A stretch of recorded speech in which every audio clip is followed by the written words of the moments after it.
కొన్ని మాటలు మనం తెలుసుకుందాం. నిజమే, ఎంతో మందికి ఉంది అనుభవం. ప్రియ దేవుని బిడ్డ, ఎంతో మందికి ఉంది అనుభవం.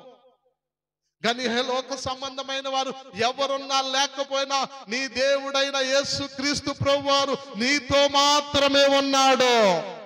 నువ్వు మంచం మీద ఉన్నాడు, నువ్వు ఆరోగ్యంగా ఉన్నాడు, అనారోగ్యంతో ఉన్నాడు, నువ్వు ఒంటరిగా ఏకాంతముగా ఉన్నాడు, 10 మందిలో నువ్వున్నా నీతో ఆయన ఉన్నాడు. తప్పట్లు కొడతావా గట్టిగా? దేవునికి మహిమ కలుగునుగాక. ఎడవని దేవుడు, ఎడబాయిన దేవుడు, మారని దేవుడు, మరవని దేవుడు.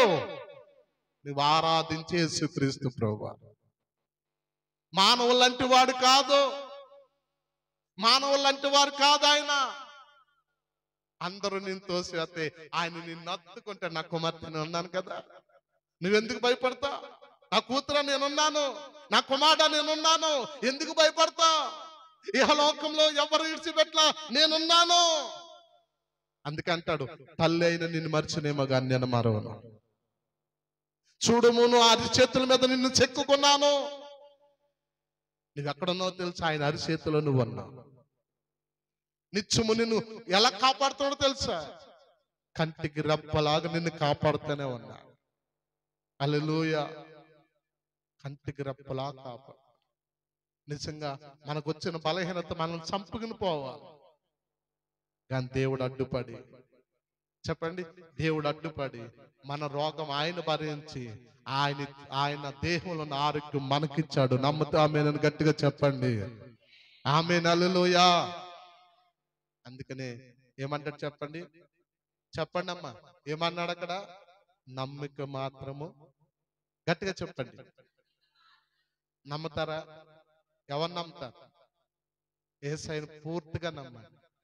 తండ్రి అయిన దేవుడిని నమ్మండి, పరిశుద్ధాత్మతను నమ్మండి, త్రియేక దేవుడిని పూర్తిగా నమ్మండి. ఆయన మీకు సహాయం చేయబోతున్నాడు. నమ్మని వారి అన్న విడిచిపెట్టే దేవుడు కాదు. ఇప్పుడు నమ్మి వెళ్ళాడు కనుక యాయూరు విడిచిపెట్టేశాడా? లేదు. చూడండి ఏం జరుగుతుందో తండ్రి. ఎంత మంచి మాటలు రాయబడ్డాయో చూడండి. దేవుని సంఘం త్వరగా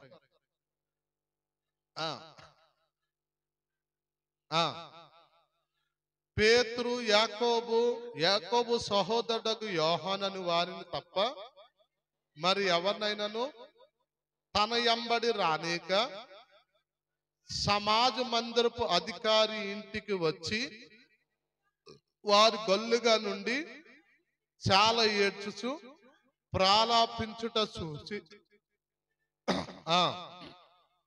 లోపలికి పోయి, మీరు ఎలా గొల్లు చేస్తున్నారు, ఏడ్చుచున్నారు? ఈ చిన్నది నిద్రించున్నదే గాని చనిపోలేదని వారితో చెప్పాను. అందుకు వారు ఆయనను అపవాసము. చెప్పండి, ఏం చేశారు? మేలు చేసేవాడికి ఎప్పుడు అపవాసమే ఎదురవుతారు. చెప్పండి, మంచోళ్ళకి ఎప్పుడు, చెప్పండి తల్లిలారా, మంచోళ్ళకి ఎప్పుడు ఏమి ఎదురవుతుంది? ఇప్పుడు దేవుని బిడ్డలారా చెప్పండి, మంచి చేయటానికి వెళ్ళాడా, కీడు చేయటానికి వెళ్ళాడా? సరే, ఆయన ఏదో చెప్తున్నాడు రా, మనం ఎందారో చూద్దాం, అసలు ఏం చేస్తాడు అని ఆలోచన ఉండాలి కదా. నోటు వచ్చినట్టు మాట్లాడుతున్నారు. ఎలా మాట్లాడుతున్నారమ్మా? నోటుకు వచ్చినట్లు మాట్లాడుతున్నారు. మాకు తెలియదా? చచ్చిపోయిన దానికి పడుకున్న దానికి మాకు తెలియదా? నిద్రపోతుందో చచ్చిపోయిందో మాకు తెలియదా అని రకరకాలుగా మాట్లాడుతున్నారు. నిజమే కదా. ఒకవేళ నిజంగా దేవుడు ఏది చెప్పినా అది నిజం చెప్తాడు, కానీ అబద్ధం కాదు కదా.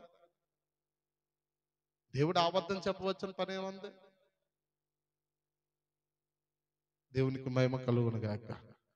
హల్లెలూయా. ఇప్పుడు చెప్పండి, అపవాసం కూడా పట్టించుకోలేదు, ఏలం చేతనో పట్టించుకోలేదు. ఈ పక్షాన దేవుడు ఉన్నప్పుడు నీ బంధువులు అంటారు కదా నిన్ను, నువ్వు ఆ దేవుణ్ణి నమ్మవా, అందులో దిగిపోవా, ఇందులో దిగిపోయావా అని దేవుడి నామాన్ని దూషించారు చాలా మంది. నిన్ను ఎలాగున్నా దేవుడి నామాన్ని దూషించారు. నన్ను దూషించారు కదా అని అక్కడి నుంచి వెళ్ళిపోయే దేవుడు కాదు ఆయన. నువ్వు నా ప్రియకుమార్తెవు, నేను నీతోనే ఉంటాను, నన్ను దూషించిన నీతోనే ఉంటాను అంటాడు ఆయన. అంత అపవాసం చేశారా, అంత దూషించారా దేని బిడ్డలారా, అంత ఆ విధంగా దేని బిడ్డలారా ఆయన మీద నిందేశారా. అయినప్పటికీ కూడా ఆయన మెయిన్ పాయింట్ ఏంటంటే యాయూరు నమ్మకం బట్టి కార్యం చేసి వెళ్ళిపోవాలి. హల్లెలూయా. నిజమే, లోకం నిన్ను ఏమన్నా అనొచ్చు, అయితే దేని బిడ్డలా దేవుడి నామాన్ని కూడా నీ పక్షాన్ని కార్యం చేసే దేవుడిని కూడా ఏదైనా అనొచ్చు, కానీ దేవుడు ఎవరో ఏదంటున్నారని నిడిచిపెట్టి వెళ్ళిపోయే దేవుడు కాదు. ఆయన అన్నట్టు అక్షరాల నెరవేర్చే దేవుడు ఆయన. దేవునికి మహిమ కలుగును గాక. రెండు చేతుల ఆకాశం వైపు ఎత్తి స్తోత్రం చెప్పండి. హల్లెలూయా చెప్పండి. అపవాసం చేస్తుంటే వెళ్ళిపోయాడు ఆయన.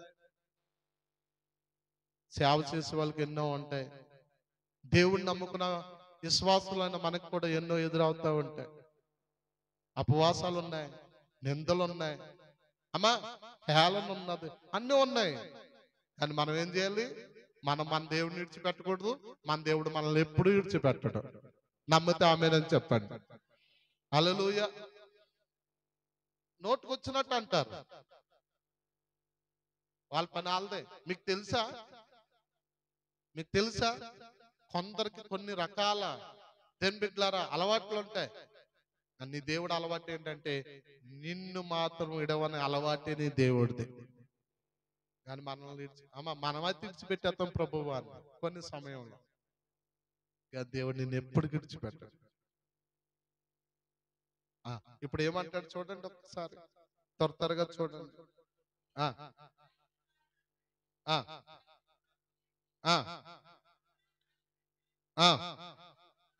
ఆ చిన్నదాని తల్లిదండ్రులను తనతో ఉన్నవారిని ఎంట పెట్టుకుని ఆ చిన్నది పరుండున్న గదిలోనికి వెళ్ళి ఆ చిన్నదాన్ని చేయబట్టి తల్లి తాకుమి అని ఆమెతో చెప్పాను.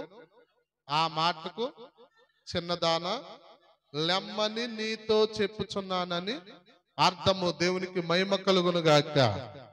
ఈ వెంటనే ఆ చిన్నది లెగిసి నడవసాగను. ఆమె 12 సంవత్సరములు ప్రాయము గలది. వెంటనే వారు బహుగా విస్మయము నొందిరి. చెప్పండి, తొందరపడకూడదు ఏదైనా. అసలు వచ్చాడు ఆయన, ఏదో చెప్తున్నాడు, చెప్పండి ఏం చేస్తాడో చూద్దాం అన్న మనసు లేదు కదా వీళ్ళకి. అంతే, తొందరపడ్డారు కదా. ఇప్పుడు ఏం చేశాడంట? చెయ్యి పట్టుకున్నాడు యేసుప్రభు, లేపారు. చెప్పండి, ఆమె లెగిసింది. లేచిన వెంటనే అక్కడ చూసిన వాళ్ళందరూ కూడా చెప్పండి ఆశ్చర్యపోయారు. ఏమైపోయారు? ఎందుకు ఆశ్చర్యపోయారు? చచ్చిపోయిన వారు తిరిగి లేగటం అన్నది జరగని పని. చచ్చిపోయిన వారు తిరిగి లేగటం అన్నది జరగని పని. అయితే ఇప్పుడు ఏం చేశాడు? ఓళ్ళు చేయి పట్టుకున్నాడు, తల్లి తుక్కుమి అన్నాడు. వెంటనే ఆమె లెగిసిపోయింది. ఆ చిన్నది వయసు 12 సంవత్సరాల వయసు, కన్యక లెగిసిపోయింది. వెంటనే ఆశ్చర్యపోయాడు. నేను అంటాను కదా, ఆయన నీ జీవితంలో చేసే కార్యాలన్నీ ఆశ్చర్యంగానే ఉంటాయి. ఆమెను అనలేదు. దేని బిడ్డలారా, ఆయన మన జీవితంలో చేసే కార్యాలన్నీ ఎలాగుంటాయి? చాలా ఆశ్చర్యంగా ఉంటాయి. చాలా అంటే చాలా ఆశ్చర్యంగా ఉంటాయి. ఈరోజు నువ్వు అనుకుంటలేమో ఇంకా జరగదని, కానీ నీ పక్షాన ఆయన ఒక ఆశ్చర్యకార్యం చేయటానికి నీకు ఎక్కువ టైం కావాలి. ఆయన ఇంతే ఒక్క సెకండ్ లో చేసేయగలడు ఆయన. దేవునికి మహిమ కలుగును గాక. హల్లెలూయా. చనిపోయిన వారిని బ్రతికించే శక్తి ఎవరికైనా ఉందంటే నా యేసు తప్ప మరొకడు భూమి మీద లేడు. చచ్చిపోయిన వారిని బ్రతికించే శక్తి అంటే ఈ మాటకు అర్థం ఏంటంటే నాలో జీవమున్నది అని రుజువుపడుతున్నాడు భూమి మీద ఆయన. ఆమేన్, హల్లెలూయా. నాలో జీవం ఉన్నది. ఎవరిలో జీవం ఉన్నది? యేసులో జీవం ఉన్నది. ఆ జీవం మనుషులకు, గట్టిగా చెప్పండి, ఏలుగై ఉన్నది. ప్రియ దేవుని సంగమా, చిన్నదాని బిడ్డలారా, చనిపోయిన ఆ చిన్నదాన్ని లేపిన దేవుడు, ఆ బిడ్డలారా యాయూరు జీవితంలో అంత గొప్ప కార్యం చేసిన దేవుడు నీ జీవితంలో చేయలేడా? నమ్ముతున్నావా? నీ నమ్మకాన్ని పాడు చేసే వార్తలు ఎన్ని వినపడినా నువ్వు పట్టించుకోకు. నీ నమ్మకాన్ని పాడు చేసేది ఏదైనా సరే దాని వైపు చూడొద్దు, కార్యం చేసే దేవుడు వైపే చూడు. ఆమేన్, హల్లెలూయా. ఈ వాక్యం మీకు ఆశీర్వాదకరంగా ఉన్నట్లయితే please like, share and subscribe. Praise the lord.